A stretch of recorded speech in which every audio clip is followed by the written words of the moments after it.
Gloria a Dios. Dios les bendiga. Vamos a ver un tema más, el último de Hebreos de este módulo, capítulo 9, las instrucciones finales. Están enmarcadas allá en el capítulo 13, del versículo 1 al 25. Vamos a ver este tema tan importante. Quiero compartirles aquí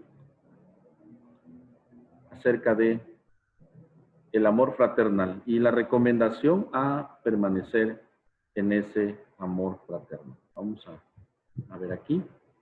Permanezca el amor fraternal, es la recomendación.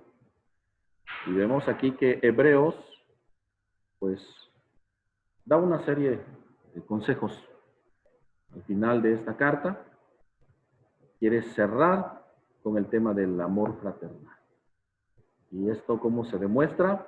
Pues nos embarca varios temas allí, como la hospitalidad, la visita a los presos, la conducta apropiada en el matrimonio, las costumbres sin avaricia y la sujeción a los liderazgos.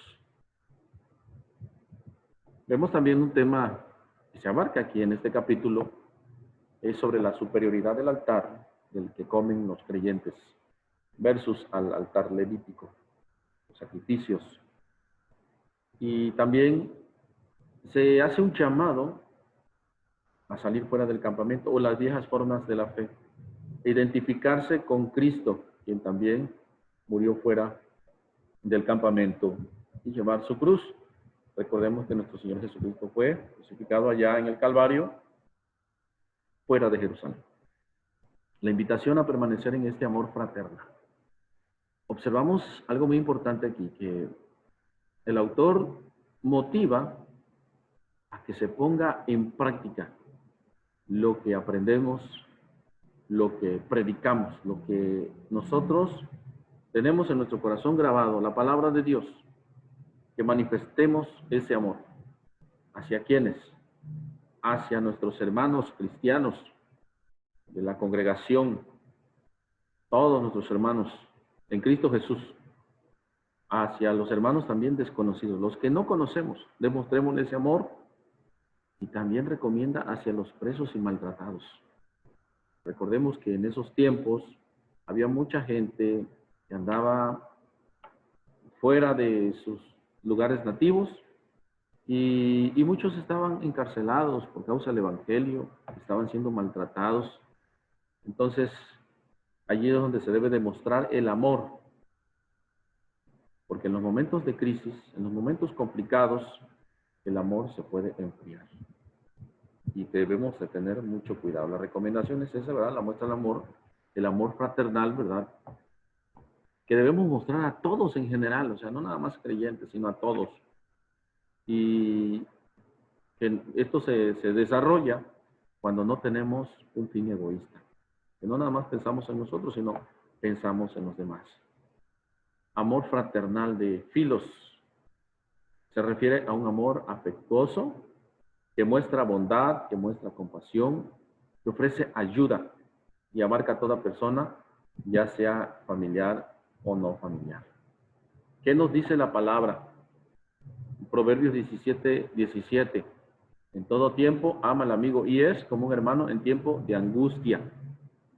Entonces, debemos demostrarlo. Soy amigo y amo a las personas, pero lo debo demostrar en los tiempos de aflicción, en los tiempos de crisis. En todo tiempo significa mantener, o sea, que se mantenga, que sea duradero. Ese lazo de amistad más allá de las circunstancias del tiempo. Hay que ser amables con todos.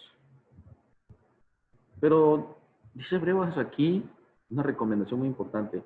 No os olvidéis de la hospitalidad. La palabra del Señor nos invita a ser hospitalarios. Dice, practiquen la hospitalidad, dice Pablo allá en Romanos 12:13. Practiquemos la hospitalidad. El apóstol Pedro en su primera carta, en el capítulo 4, versículo 9, dice, practiquen la hospitalidad entre nosotros sin quejarse. Ahora, ¿cómo lo hago? ¿A quién le servimos? ¿A quién invitamos? ¿Verdad? La hospitalidad en nuestros corazones, siempre, ayudando al necesitado. Acordarnos de los que son maltratados por causa de la palabra, del evangelio. Hebreos 13:3 dice, acordaos de los presos, como si estuvieras presos juntamente con ellos, de los maltratados también, como vosotros mismos estáis en el cuerpo. Pongámonos está diciendo, pongámonos en los zapatos de aquellos que están pasando esa necesidad. Es deber de la iglesia orar por todos aquellos que estén presos, o los que son perseguidos por el evangelio. Y como parte de esa oración debemos entonces pedir a Dios que Dios haga justicia a todos y cada uno. No sabemos las causas, pero no somos jueces nosotros, no nos compete eso. Debemos ayudarlos. También un tema que abarca aquí en este capítulo es acerca del matrimonio. Y recomienda la honra en el matrimonio. Honroso sea en todos el matrimonio y el hecho sin mancilla. Sabemos el juicio que les espera a los fornicarios, ¿verdad? Y a los adúlteros los va a juzgar el Señor. ¿Qué nos enseña la palabra acerca del matrimonio? Debe ser honroso, debe ser fiel. La fidelidad debe ser la norma, o es la norma, porque cualquier relación fuera del matrimonio será juzgada por Dios, no agrada a Dios. Entonces, la Biblia dice en los mandatos, no cometerás adulterio, no codiciarás a la mujer de tu prójimo. Ahí tenemos la advertencia, honroso es el matrimonio, y sin mancilla, hermanos. ¿Cómo deben relacionarse los esposos, verdad, con la esposa? Pues amándolas. Efesios 5, del 25 al 28 nos recomienda, ¿verdad? Nos da las recomendaciones, los principios. Maridos, amad a vuestras mujeres. Y nos pone como quien, como Cristo amó a la iglesia. Y se entregó a sí mismo por ella. Y debemos amar a nuestras mujeres. Entonces, el que ama a su mujer, a sí mismo se ama. Y se debe honrar a las esposas. Los maridos, dice Pedro en la primera carta, capítulo 3, versículo 7, vosotros, maridos, vivid sabiamente con ellas, dándoles honor como un vaso más frágil. También ellas son coherederas de la gracia de la vida, porque también el Señor las ama. Para que nuestras oraciones pues no tengan estorbo. ¿Cómo debe la esposa entonces relacionarse con su esposo? Pues las casadas pues con sujeción, ¿verdad? A sus propios maridos, como el Señor, porque el marido es cabeza de la mujer, así como Cristo es cabeza de la iglesia, la cual es su cuerpo, y él es su Salvador. Entonces, la iglesia está sujeta a Cristo, así también las casadas dice que estén sujetas a sus maridos, en Cristo Jesús. O sea, podría ser una pregunta, significa que la esposa debe hacer todo lo que el marido quiere, de ninguna manera. El matrimonio debe haber sumisión, debe haber entrega, debe haber comunicación por ambas partes, porque la Biblia dice someteos los unos a los otros en el temor de Dios, porque la Biblia prohíbe el abuso físico, ¿verdad? O verbal hacia las esposas o viceversa, pero recomienda a los maridos porque son los que más son agresivos en algunas ocasiones, y les recomienda amad a vuestras mujeres, no seáis ásperos con ellas. Pedro dice, vosotros maridos, vivid con ellas sabiamente, dando honor a la mujer como vaso más frágil, no siendo machista. Porque el matrimonio es bendecido por Dios, ¿verdad? Lo que dice Proverbios nos aconseja acerca de el vivir, ¿verdad?, con la mujer de nuestra juventud, con sabiduría.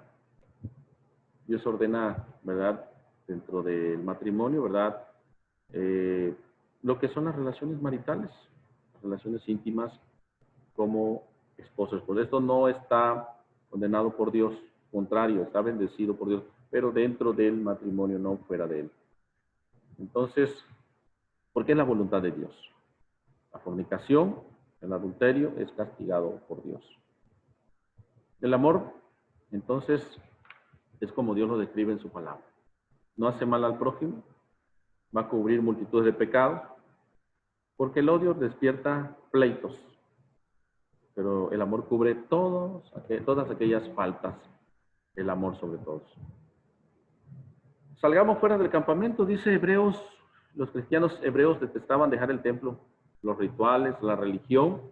Muchos cristianos hoy están distraídos en un cristianismo centrado en algunas actividades de la iglesia, creyendo que por ser miembros de una iglesia, pues son salvos, si no es así. no nada más la pura adoración por un momento. Desde el versículo 15 hasta el final habla de la vida espiritual del creyente, porque dice, ofrezcamos siempre a Dios, por medio de Él, sacrificios de alabanza, es decir, fruto de labios que confiesan su nombre, una verdadera adoración. 4 sacrificios que puedes traer a Dios. Bueno, nuestra persona, dice la Biblia, así que hermanos, os ruego que por la misericordia de Dios que presentéis vuestro cuerpo en sacrificio vivo, santo, agradable a Dios. Tenemos que agradarle a Dios en todo. Cuando uno hace una entrega genuina a Dios, entonces todo lo que más le tengamos que dar no nos va a causar problemas. Puede sacrificar bienes también, Filipenses 4:18, sabemos que todo lo que hemos recibido y hay abundancia, estoy lleno, satisfecho, entonces pues es acepto, ¿verdad?, delante de Dios, que lo rindamos a Dios también. Podemos ofrecer un sacrificio de alabanza, ese sacrificio, ¿verdad?, que le agrada a Dios cuando confesamos su santo nombre. El sacrificio del bien, que dice el versículo 16, ¿verdad?, y de hacer el bien, de la ayuda mutua, no os olvidéis, porque tales sacrificios se agrada a Dios. Haciendo el bien, le agradamos al Señor. La obediencia, la sujeción, ¿verdad?, a las autoridades eclesiásticas, en este caso los pastores, porque los pastores velan, ¿verdad?, por las almas, por las ovejas, y los pastores pues son los responsables de la iglesia. Y vamos a dar cuenta de ello. Tenemos que estar al pendiente, pero pues también hay que estar obedeciendo a los pastores, no dejarnos, ¿verdad?, llevar por cosas que no fructiferan, porque ellos deben de tener un ministerio feliz, que lo hagan con alegría, no quejándose, ¿verdad? Porque esto no es provechoso. Algunos pastores se quejan de que las ovejas pues no cumplen, no son obedientes, que no es un ministerio provechoso. En otras palabras, a la iglesia no le conviene hacerle difícil el trabajo a los pastores. Hay que ser obedientes. Obediencia. Y vemos aquí que también el autor de Hebreo pide oración. Pide oración no porque esté obrando mal o que tenga alguna tribulación, esté pasando algún problema, sino porque desearía volver pronto a verlos. Oren por mí para que yo les vaya a ver pronto. Es para que todos aquellos obstáculos sean removidos, ¿verdad? La oración. Y cierra la carta, capítulo 13, del versículo 20 al 25, impartiendo una bendición del Dios de paz, de Jesucristo, el que resucitó de los muertos, al que él llama pastor de las ovejas, el pastor de pastores.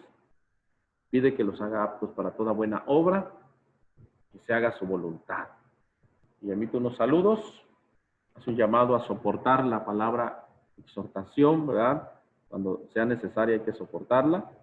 Que los cristianos deben someterse, todos nosotros debemos someter a la palabra de Dios, conforme se enseña, conforme se vive también, como un buen testimonio de nuestros líderes, el sometimiento. Bueno, pues eso es más que nada, ¿verdad?, a grosso modo, el capítulo 9 del capítulo 13, perdón, del versículo 1 al 25. Capítulo 9 del libro de Fe y Acción. Dios les bendiga. Estudien sus notas, por favor, allá en el libro de Hebreos. Dios les bendiga.